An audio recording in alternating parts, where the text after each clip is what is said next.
Hi everyone, I'm Gally Pole, and in this video I'm going to tell you about my cancer story. This video has been long coming. I do speak about it occasionally. It's part of my history. I don't deny it. I don't feel bad about sharing it, but making a video about the full story is something I haven't done yet. And after I was interviewed in Israel in a local news website, and I shared it. Some of you said, some of you asked if I have an English version of the story, and I do have a blog post that I wrote about it, but honestly, who wants to read a blog post these days? So why not do a video about it? This is something that surface level, I feel fine about it. I don't mind sharing it, and I think it's important. Slightly deeper, it does feel a bit vulnerable. Because it was a near-death experience, at least in the perception of the experience. So I know that wherever it's uncomfortable, that's where I need to do work. So I think it's time for me to do a video about my cancer story and what part it played in my life and in my life choices ever since. So I'm going to start with a little bit of background. I am Israeli, I am Jewish, of Eastern European descent, and my skin is very fair, very light, and as such, I really always wanted to be tan. So when I was about 20 and I moved out of my parents' house, I moved to Tel Aviv, which is a very sunny city, has a beautiful beach, and that was the first time that I ever got to go to the beach, because growing up, my mom was very anti-sun. Of course. So I started going to the beach and nobody could tell me otherwise. And I was like, oh my God, I could get tan. And I did everything that I knew I shouldn't do. I put on tanning oil. I went in the worst hours. I only put sunscreen on my face. I really measured the success of what a visit to the beach was by how burnt I was, or how many tanning marks I had, how strong they were. And I knew I was being stupid. I knew it was irresponsible, but it's in my early 20s, and it's not gonna happen to me. Nothing's gonna happen to me. Whatever everybody that age thinks. At 24, after I finished my bachelor's in biotechnology, I moved to Miami for a few months. That was actually the first time I ever lived in the States, even to this day. Some of you think I'm American, but I only spent 4 or 5 months there at 24. That was basically it until now.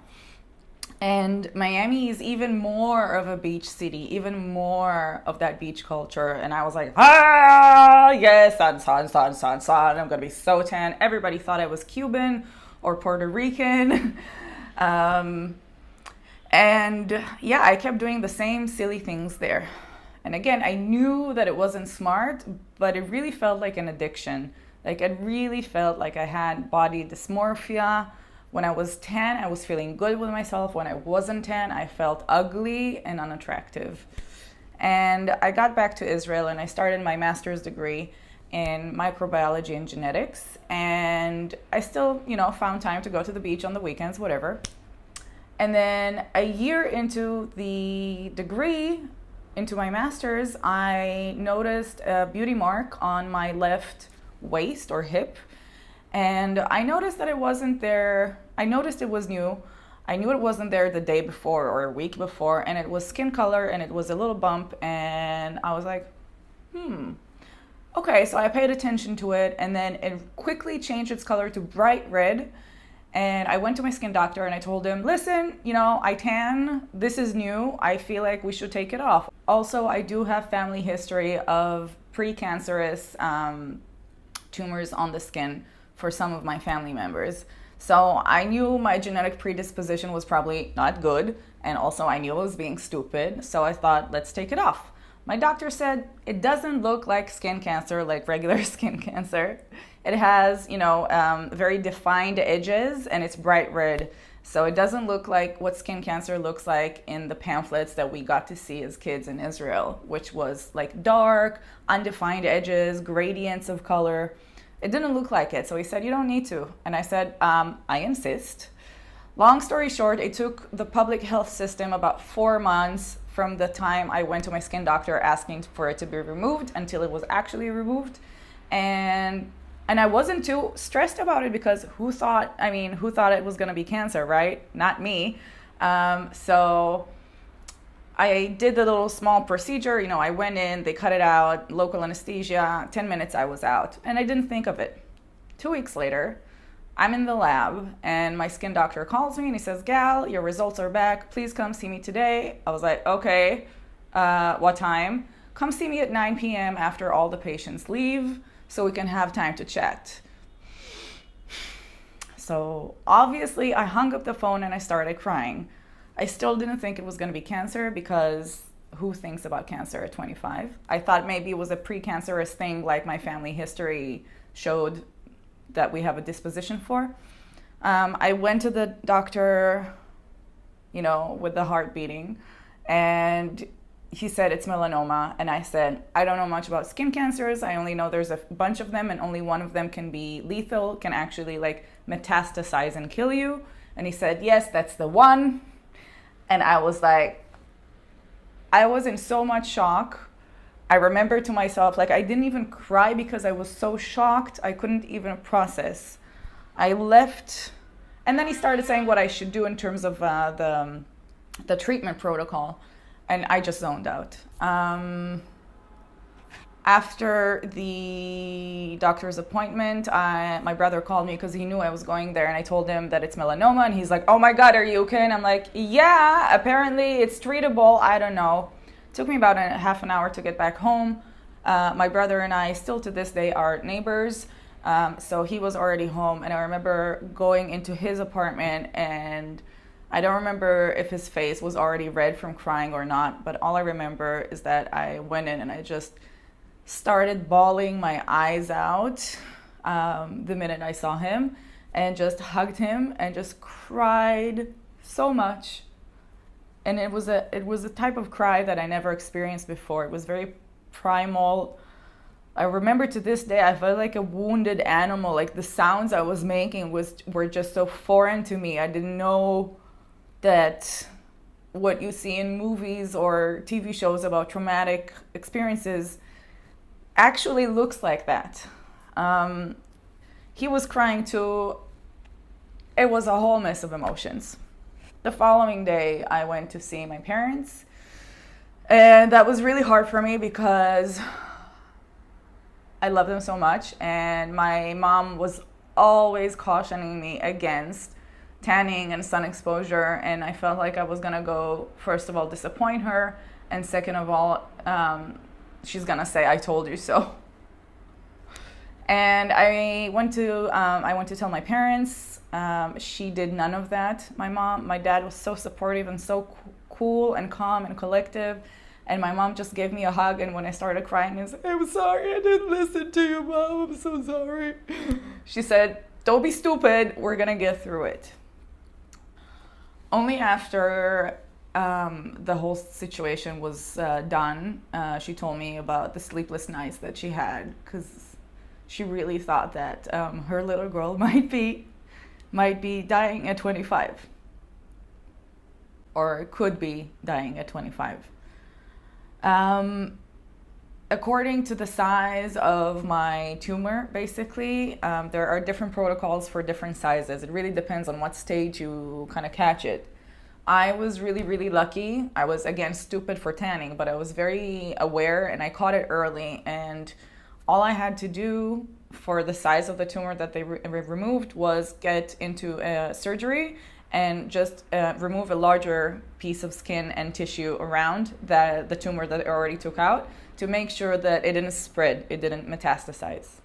It took about a month to schedule for me to go into surgery, and during that month, my parents dealt with all the logistics. I totally zoned out. I checked out. I have very minimal memories from that period. I really blanked out. I do remember there's a lot of procedural scans and tests that you have to do before you go into surgery, like MRI or CT, depending on what you have, blood work, blah, blah, blah. And I remember my mom took care of all of that. She just told me when and where, and they picked me up, and I was like, thank you. I was just I threw myself into work, into my studies, into my master's, and in the lab. And I just let them take care of that because I couldn't handle it myself.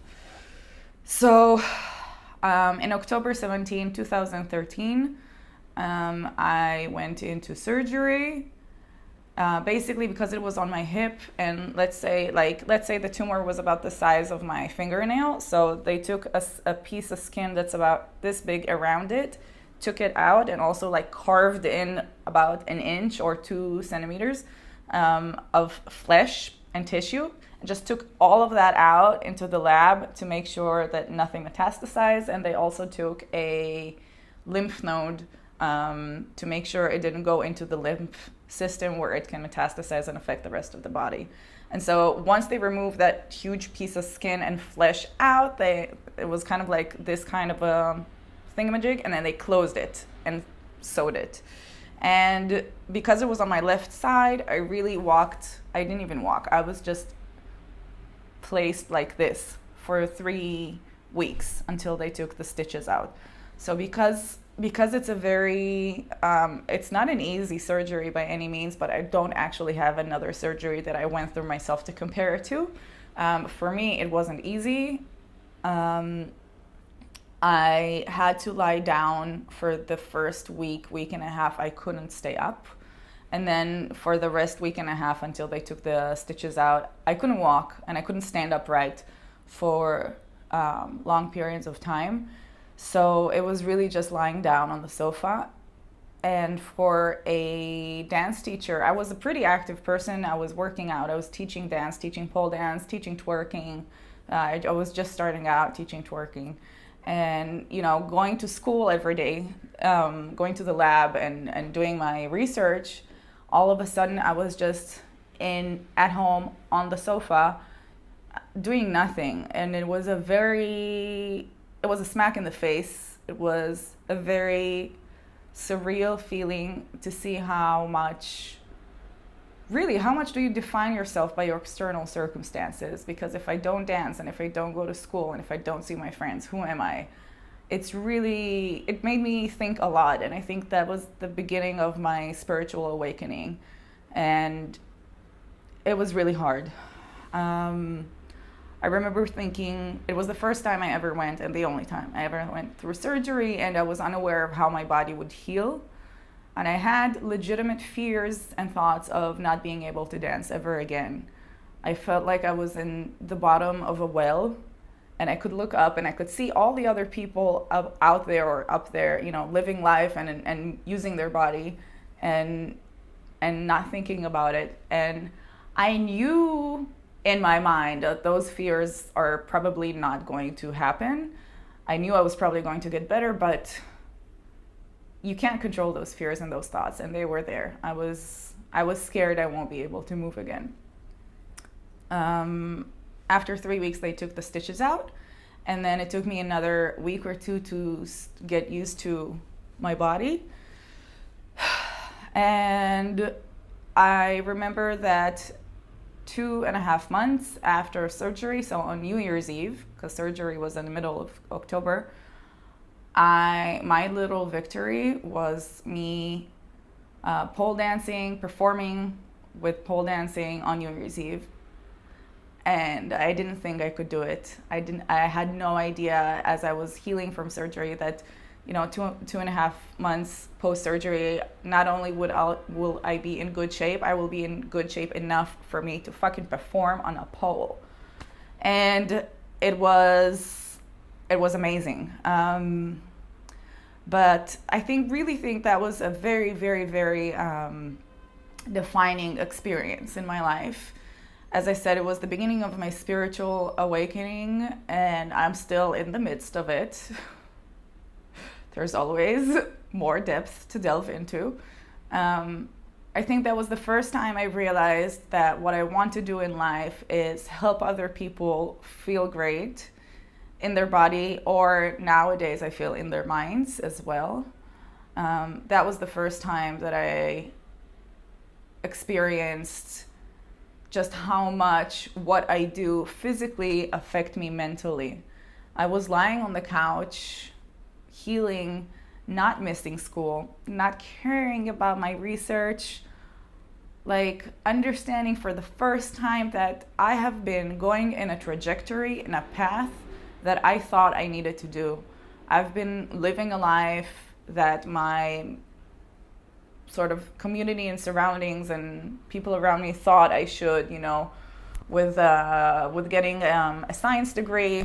Of course, my Polish Jewish family wanted me to be a doctor, and my big rebellion was to say, no, I don't want to be a doctor. I love biology. I'm going to study biology. See, that was my rebellion. And after I went to Miami and I came back, I still didn't know what I wanted to do with my life. So the reason that I actually went and started my master's degree is because I said, I don't know, but I'll do this, and I'll postpone the decision of what I want to do with my life for 2 years.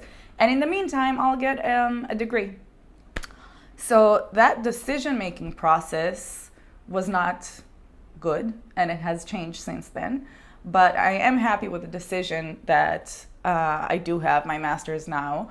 But it really, really, really made me see that I've been following an autopilot, sort of like taking cues from the outside about what I should do.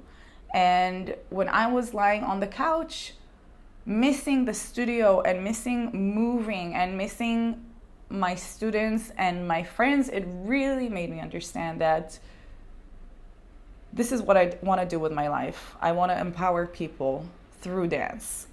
It took me another year to complete my master's because I didn't want to quit. I want to finish it.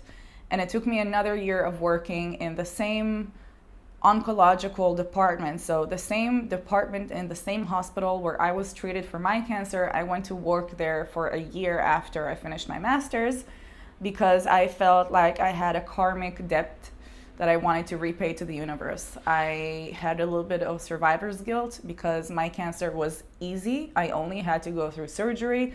I didn't have to go through chemo or through radiations. People didn't see on me. I didn't lose my hair. I had it easy. It was only 1 month of recovery and then, get back to normal, get back with your life. So after my master's, I went to work in that same department with doing clinical research coordination. So that actually means when people have cancer and normal treatments don't really work for them, they can participate in clinical trials for new cancer treatments. And I was doing administration and coordination for that. Working in the same department where I was treated was weird at first, but also not that weird because as a patient, I didn't experience the same thing as an employee there. But working with cancer patients, day in, day out, really took a toll on me. It really is hard, you can imagine. And after 6 months of working there, I went on vacation and I visited one of my friends in Miami called Estefania. And I visited friends in New York, and I realized that I don't have to keep doing what I don't want to do. I don't have to keep living this life that I think is expected of me. And who even expects that of me? Who is that community or society? So of course, in my family at least, it's my parents, but I started questioning where does society's expectations of me end, and where do I put my foot down and say, hello, this is my life? Because I've had a few of those thoughts during the cancer experience, but it takes time to process things. It doesn't happen overnight, this change. It took me 3 months of nonstop crying before I realized I want to quit my job. I went through a few different stages in that process. I thought I wanted to maybe start working only half-time and then have a business part-time, and then processing it a bit more and realizing I don't want to work for anyone else but myself. I want to invest my time in me and in my mission, which is helping as many people as possible feel great in their body through dance. And it took me 3 months of processing. I finally quit. It was very hard. It was kind of there was a rift between me and my mom back then. She really couldn't understand it, especially after me gaining 2 degrees in biotechnology and then throwing it all away to teach women how to shake their ass. So that was a lot. That was a lot to process. I gave notice at work and they asked me to stay on part-time just for a couple more months. So it was 3 months of gradually stopping work, and it was great for me because it was 3 months of gradually me building my business. So in between April and June 2016, that was when I quit the hospital job and started this business of helping women feel great in their body through dance, more specifically twerking. And I am going to speak about twerking and like my specific affinity to that dance in a different video. But for now, I want to say that I feel like that was a huge turning point in my life. And I have made that dream come true of making an international business focused and centered around women feeling great in their body through dance. I've done so many different things. I created my own twerk tours where I flew through Europe and even Australia and taught workshops and teacher trainings. I had my own clothing line. I produced 2 twerk championships in Israel, the only ones. I had the TV news and covered them.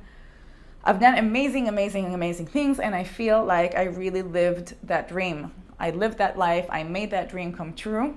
And after a while, even that ceases to bring you joy in the same amount it brought you in first. So that is also why about a year ago, I decided to pivot again and do another change in my life, because I realized that what I have been doing is helping women feel great in their body through dance. I have been empowering other women. And the more time went by, the more women came to me with wanting help with their own passion businesses like mine. And the more I realized I was actually not as fulfilled as I was 3 years ago, I realized I want to keep helping other people, but maybe not through dance and maybe not just women. And that's kind of what made me stop about a year ago and ask myself some serious questions about what it is that is important to me. And that is how I came to the idea that I wanted to go to business school, because I want to help other people, I want to help more people on a larger scale in a better way. So a year ago is also kind of where another step in my spiritual awakening really took place, because I realized that body acceptance and loving yourself and positive body image is great. And I have been dealing with that for many years. But I feel like the mind is kind of my next thing to deal with, kind of like thought loops and negative talk to self and things that kind of hold us back that we all experience, but we don't talk about. And you may have noticed that in the past year that I've been trying to talk about those things more and just present more of a well-rounded person to you, because there is a little bit of an overlap between your role and your identity, at least for me, at least in my social media. And I would like to separate the two and present me as a full, well-rounded person with more aspects than just twerking. So I kind of veered off topic here, but everything is connected to everything. And I really can't talk about cancer without twerking and without business and without spiritual and mental work, because it's all related to everything. If you survived it to this point, I really thank you. I hope you take from this whatever you need to take from this, whether it's listening to your own voice and figuring out your own way for yourself, whether it's body love and your own priorities, whether it's spiritual work or mental work, and whether it's just or whether it's just understanding that we are all people who are very, very complex, and we all have many different things going on, and you never know what the person in front of you went through. So thank you for listening. If you enjoyed this, I would love for you to like the video, leave a comment, share it, follow or subscribe if you don't already. And I honestly wish everybody here good health, because that is the basis for everything, and we often take it for granted.